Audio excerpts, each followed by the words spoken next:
शरद पवार आणि शरद पवारांची राष्ट्रवादी काँग्रेस पार्टी हे असं समीकरण आहे की कोणाचंही सरकार येऊ दे, कुठल्याही दिशेने राजकीय वारं वाहू दे, शरद पवारांचे महत्त्व कमी होत नाही. किंबहुना महाराष्ट्राच्या राजकारणामध्ये गेली 6 दशके शरद पवार हे असं व्यक्तिमत्व आहे की ते हवं तेव्हा स्वतःला ते केंद्रस्थानी आणतात आणि चर्चा घडवून आणतात. शरद पवारांना हे सगळे ट्रिक्स, सगळे फंडे आत्मसात आहेत. म्हणजेच अगदी परवा जेव्हा ते विधानसभेमध्ये महाराष्ट्र-कर्नाटक सीमावादाच्या प्रश्नावरती मुख्यमंत्री देवेंद्र फडणवीस यांनी जी सर्वपक्षीय बैठक बोलावली होती त्याला ते उपस्थित होते. याचं कारण असं की महाराष्ट्राच्या आणि देशाच्या राजकारणामध्ये संसदीय कारकीर्द म्हणून किमान 6 दशक शरद पवार हे तसं सक्रिय आहेत. पहिल्यांदा ते 1967ला आमदार झाले तेव्हापासून एकही निवडणूक शरद पवार हरले नाहीत. म्हणजे ते विधानसभेवर आले, विधान परिषदेवरती गेले, लोकसभेवरती गेले, राज्यसभेवरती गेले, त्याआधी जिल्हा परिषदेवरतीही होते. म्हणजे शरद पवारांचा एकूणच संसदीय कारकिर्दीचा जो भाग आहे तो महाराष्ट्रामध्ये बेजोड आहे. ते महाराष्ट्राचे 4 वेळचे मुख्यमंत्री आहेत, देशाचे ज्येष्ठ केंद्रीय मंत्री राहिलेले आहेत, देशाचे विरोधी पक्षनेते राहिलेले आहेत, महाराष्ट्राचे विरोधी पक्षनेते राहिलेले आहेत, महाराष्ट्रातून ते 4 वेळचे मुख्यमंत्री राहिलेले आहेत. सांगायचं हे आहे की शरद पवारांना ते अडगळीत पडले आहेत असं कधी होत नाही. शरद पवार महाराष्ट्रातली एक समृद्ध राजकीय व्यक्तिमत्व आहे. ती काही केल्या कोणाला बाजूला टाकता येत नाही. महाराष्ट्राच्या राजकारणात त्यांचे महत्त्व उतारवयातही कमी होत नाही. किंबहुना आजची जी स्थिती आहे ती स्थिती शरद पवारावरती जी आली आहे ती तर फार बिकट आहे. म्हणजे त्यांनी स्थापन केलेला जो 1999 सालचा राष्ट्रवादी काँग्रेस पक्ष आहे त्यांचेच पुतणे अजित पवारांनी तो फोडला. त्यांच्यासोबत त्यांचे शिलेदार अजित पवारांनी सोबत घेऊन गेले, भाजपसोबत गेले. एवढेच नाही तर मूळ राष्ट्रवादी काँग्रेस पक्ष आणि चिन्ह घड्याळ हे सुद्धा अजित पवारांच्या राष्ट्रवादीने पळवले. आम्ही बहुमतात आहोत, आम्हाला आमचा पक्ष द्या असं म्हणत केंद्रीय निवडणूक आयोगाकडे दाद मागितली. केंद्रीय निवडणूक आयोगाने सुद्धा अजित पवारांच्याच गटाला बहुमताचा गट म्हणून आमदारांची संख्या त्यांच्याकडे जास्त म्हणून शरद पवारांचा मूळ पक्ष दिला. निवडणूक चिन्ह घड्याळही दिलं.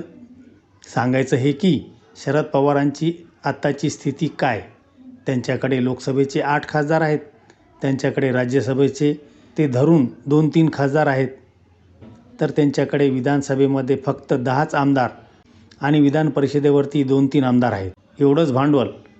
परंतु शरद पवार आपलं महत्त्व काही केल्या कमी होऊ देत नाहीत. विरोधी बाकावर असतानासुद्धा ते कमी होत नाही. किंबहुना शरद पवार ठरवतील ते होऊ शकतं असं वाटणाऱ्यामध्ये खुद्द मुख्यमंत्री देवेंद्र फडणवीससुद्धा असतील आणि उपमुख्यमंत्री एकनाथ शिंदे, दुसऱ्या उपमुख्यमंत्री सुनेत्रा पवार यासुद्धा असतील. कारण ते शरद पवार आहेत. सध्या शरद पवारांच्या या पक्षाला घेऊन, त्यांच्या लोकसभेच्या खासदारांना घेऊन वेगवेगळ्या चर्चा सुरू झाल्या आहेत. उद्धव ठाकरेंच्या शिवसेनेचे 6 खासदार फोडले गेले, त्यांना एकनाथ शिंदेंच्या शिवसेनेमध्ये विलीन केलं गेलं आणि ते NDAला जोडले गेले. चर्चा अशी होती की शरद पवारांचे 8 पैकी 5 खासदार हे गळाला लागलेले आहेत. एकनाथ शिंदे फोडतायत, ते एकनाथ शिंदेंच्या शिवसेनेत विलीन होतील आणि NDAला जोडले जातील अशी सगळी चर्चा होती. त्यानंतर चर्चा पुढे आली की शरद पवार काँग्रेसमध्ये आपला पक्ष विलीन करतायत आणि सगळेजण विरोधी बाकावरती महाविकास आघाडी आणि राष्ट्रीय स्तरावरती इंडिया अलायन्समध्ये बसतायत. पण काँग्रेसबरोबरची विलिनीकरणाची चर्चा ही फिसकटलेली आहे. त्यावर सुप्रिया सुळे यांनी दिल्लीत शिक्कामोर्तब केलं. मग आता विषय असा आहे की काँग्रेसबरोबर विलीन व्हायचे नाही तर मग काय करायचे. अशी माहिती आहे की शरद पवारांना त्यांचा गट, त्यांचा पक्ष हा स्वतंत्र पक्ष म्हणून ठेवायचा आहे आणि मग स्वतंत्र पक्ष म्हणूनच तो राहिला तर NDA अलायन्स महाविकास आघाडीमध्ये राहील आणि स्वतंत्र पक्ष म्हणूनच जर का सोबत गेला तर तो भाजपसोबत NDA सोबत राहील. पण विलिनीकरणाचा हा मुद्दा आता शरद पवारांच्या अजेंड्यावरती आहे ना तो काँग्रेसच्या किंवा सुनेत्रा पवारांच्या राष्ट्रवादी काँग्रेसच्या बाबतीत आहे. परवा विधान भवनामध्ये जेव्हा शरद पवार आले होते सर्वपक्षीय बैठकीसाठी, तेव्हा ते स्वतःहून एकनाथ शिंदेंच्या दालनात गेले. तेव्हा एकनाथ शिंदे हे राज्य मंत्रिमंडळाच्या बैठकीला मुख्यमंत्र्यांच्या दालनात गेले होते. शरद पवार आपल्या दालनात त्यांच्या नेत्यांना घेऊन आलेत हे कळतात एकनाथ शिंदे परत त्यांच्या दालनामध्ये आले. मग शरद पवार, एकनाथ शिंदे, जयंत पाटील, जितेंद्र आव्हाड आणि इतर नेते अशी बैठक झाली. या बैठकीनंतर एकनाथ शिंदे असं म्हणाले की तुम्ही आता कुठे जाणार? पवार म्हणाले, मला माझ्या आमदारांची बैठक घ्यायची आहे. शिंदे म्हणाले, कशाला आता तुम्ही इतकं एक मजला चढून जाता, इथेच घ्या. आणि एकनाथ शिंदेंच्या दालनातच आमदारांची शरद पवारांनी बैठक घेतली. शरद पवारांनी त्यांच्या विधिमंडळ पक्षाची बैठक उपमुख्यमंत्री आणि शिवसेनेचे नेते एकनाथ शिंदे यांच्या विधानभवनातल्या दालनात घेतली. याला फार महत्त्व आहे. तिथून ही चर्चा सुरू झाली की शरद पवार मेसेज काय देऊ पाहत आहेत. एक फोटो व्हायरल झाला. तिथे शरद पवारांचं पुष्पगुच्छ देऊन स्वागत केलं एकनाथ शिंदेंनी. त्यांना तांबडी शाल पांघरली आणि यातनं मेसेज काय गेला, तो जो मेसेज गेला त्याचे 10 अर्थ निघतात. हा जो फोटो तुम्ही बघताय, ज्यामध्ये एकनाथ शिंदे शरद पवारांचं स्वागत करतायत, त्यांचा सत्कार करतायत, त्यांना त्यांच्या दालनामध्ये सन्मानाने बसवतायत, या फोटोच्या मागे 10 अर्थ दडलेले आहेत. शरद पवार कोणता निर्णय घेतात, वाऱ्याची दिशा ओळखून, कोणतं वारं कुठं जातं हे ओळखून त्या दिशेने जातात की वाऱ्याची दिशा बदलतात, हा फार महत्त्वाचा विषय. म्हणूनच शरद पवारांनी एकनाथ शिंदेंच्या दालनात जाऊन एकनाथ शिंदे यांची जी भेट घेतली, परवा विधानभवनाचं जे उपमुख्यमंत्री एकनाथ शिंदे यांचं दालन आहे तिथे ते स्वतःहून गेले, एकनाथ शिंदेंची भेट घेतली आणि तेव्हा शिंदेंनी त्यांचं पुष्पगुच्छ आणि शाल देऊन सन्मान केला, सत्कार केला, गौरव केला. हे खूप महत्त्वाचं आहे.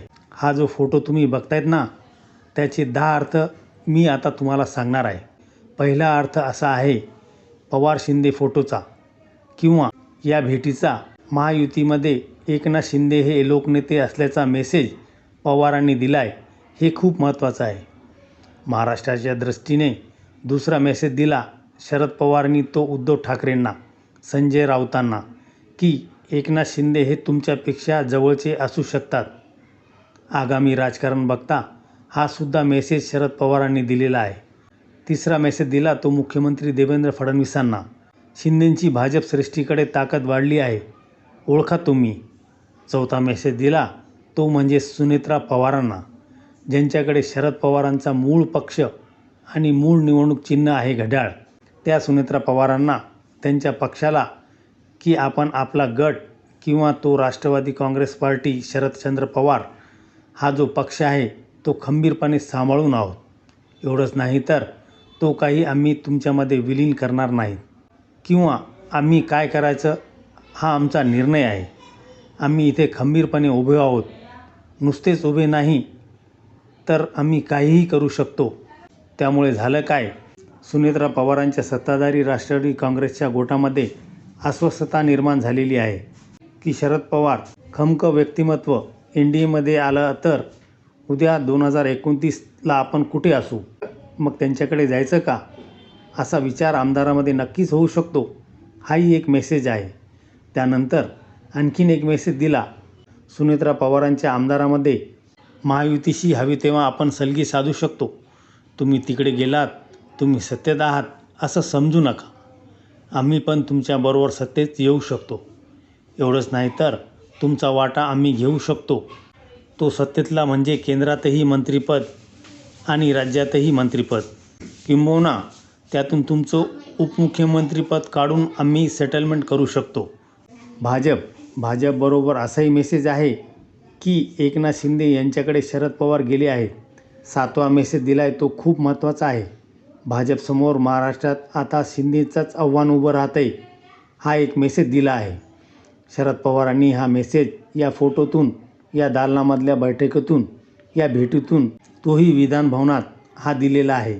भाजपसमोर आता महाराष्ट्रात कोणाचं आव्हान असेल तर तो एकनाथ शिंदेंच्या शिवसेनेचं आणि एकनाथ शिंदेंचंच, हे ओळखा असं शरद पवार सांगत नव्हते ना. पुढचा मेसेज आहे NDA आणि महायुती म्हणजे राष्ट्रीय स्तरावर NDA आणि राज्यात महायुती दोन्हीकडेच दोघांची सरकार आहे. भाजप प्रणित शरद पवारांचा पक्ष सामील झाल्यास एकनाथ शिंदेकडे नेतृत्व म्हणून बघू शकतो, असा मेसेज तर शरद पवारांनी दिला नाही ना. राज्याच्या दृष्टीने ते फार महत्त्वाचं आहे. पुढचा मेसेज दिला तो म्हणजे मराठा पॉवर मेंटेन जर का महाराष्ट्रात पुन्हा करायची असेल तर शिंदेकडे मराठा कार्ड म्हणून तुम्ही बघू शकता. हा आपल्या कृतीतून शरद पवारांनी काल मेसेज दिला आहे. त्याची खमंग चर्चा सध्या महाराष्ट्रात सुरू आहे. इथून पुढं एकनाथ शिंदे त्यांचं मराठा कार्ड भाजपसोबत बार्गेनिंग करताना, राजकारण करताना खेळतील का आणि त्याला शरद पवारांची साथ असेल का, हाही मेसेज पवारांनी परवाच्या भेटीतून दिला आहे. आणि महत्त्वाचा मेसेज जो दिलेला आहे तो म्हणजे शिंदे जर का स्वतःचे खासदार फोडणार असतील, म्हणजे शरद पवारांचे खासदार फोडणार असतील, तर त्या खासदारांना मेसेज दिला, तुम्ही कशाला वेगवेगळी चर्चा करताय, मी स्वतःहूनच शिंदेशी चर्चा करतोय ना, तेव्हा तुम्ही निर्णय घ्यायचा नाही. मी निर्णय तुम्हाला सांगणार आहे, कुठे जायचं, काय करायचं. शिंदेशी जर तुम्ही संपर्कात असाल तर मीच शिंदेशी बोलतो, असा मेसेज त्यांनी त्यांच्या खासदारांना, जे 5 ते 6 खासदार अस्वस्थ आहेत, त्यांना दिलेला आहे. आणि सर्वात महत्त्वाचा शेवटचा 10वा मेसेज, शरद पवारांनी एकनाथ शिंदेंची प्रतिष्ठा वाढवली, महत्त्व वाढवलं. नुसतं महत्त्व वाढवलं नाही तर शिंदेकडे महाराष्ट्राचं नेतृत्व पुन्हा येऊ शकतं, या चर्चेला नव्याने फोडणी दिली आहे. इतके 10 भक्कम मेसेजेस या एका फोटोमधून किंवा एका भेटीमधून शरद पवारांनी दिलेले आहेत. म्हणून शरद पवार काय करतील, काय करणार नाहीत, यावरती फारसं भाकीत कोणी करू नये.